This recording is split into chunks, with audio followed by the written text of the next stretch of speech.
Welcome to the Breadbox, the channel dedicated to Commodore computers. Make sure you subscribe and click the notification bell because I have 7 Commodore videos in 7 days coming up very soon this month. New Zealand, the land of the long white cloud, a country where a lot of our forests and landscape look like Middle Earth, and sheep outnumber people 6 to 1. It's also where 2 different types of Breadbox Commodore 64s were sold, and here's why. It all came down to the TV signal that was used in New Zealand in the 1980s. In the 1980s, New Zealand only had VHF or very high frequency TVs. All the Commodore 64 stock imported to New Zealand was all UHF or ultra high frequency, and they weren't compatible with New Zealand TVs.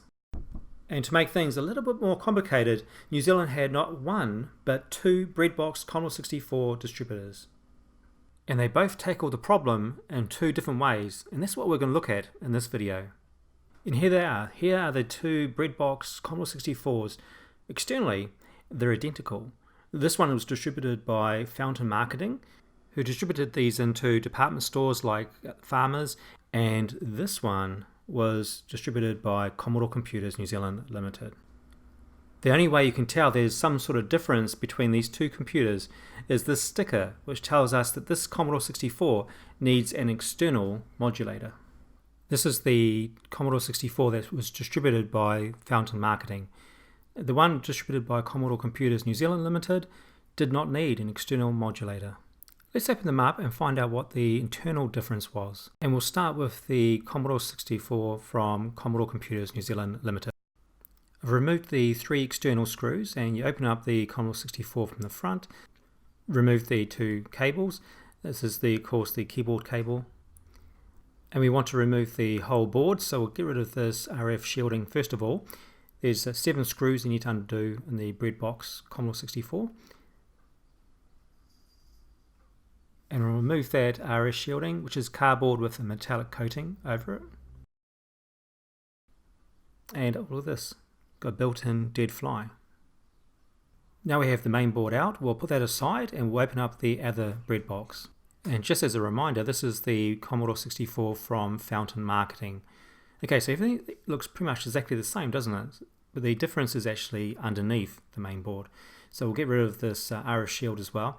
And don't forget to please subscribe and also click the notification bell to check out my other Commodore computer videos. And also check out my other videos on my channel after this one. As I mentioned, all the Commodore 64s that came into New Zealand had UHF internal modulators that didn't work in New Zealand. Fountain Marketing did a workaround to fix this. What they did was they rewired the audio-video port of the Breadbox, while Commodore Computers New Zealand Limited painstakingly removed the UHF modulators from 70,000 Commodore 64s. But this meant they didn't have to do any rewiring, as you can see. This of course was a very effective solution, but it was also a very time-consuming solution and an expensive undertaking as well. While the Fountain Marketing method may have been more cost-effective, there was also a downfall as well. That rewiring of the audio-video port meant it had to be bundled with a VIC-20 style RF modulator, and this one didn't. Now with the rewired audio-video port, this Commodore 64 wouldn't work with Commodore monitors unless you had a special cable made up. But this wasn't an issue because no one in New Zealand could afford a monitor anyway. I hope you enjoyed that little bit of insight into 1980s New Zealand Commodore 64 scene. I'm hoping to get to 1,000 subscribers, and also hope you will click the subscribe button right now. See it there? Click it right now for your weekly Commodore fix, all with a little bit of New Zealand Kiwi flavour as well. Hey, thanks for watching, fellow Commodore fans, and we'll see you next week.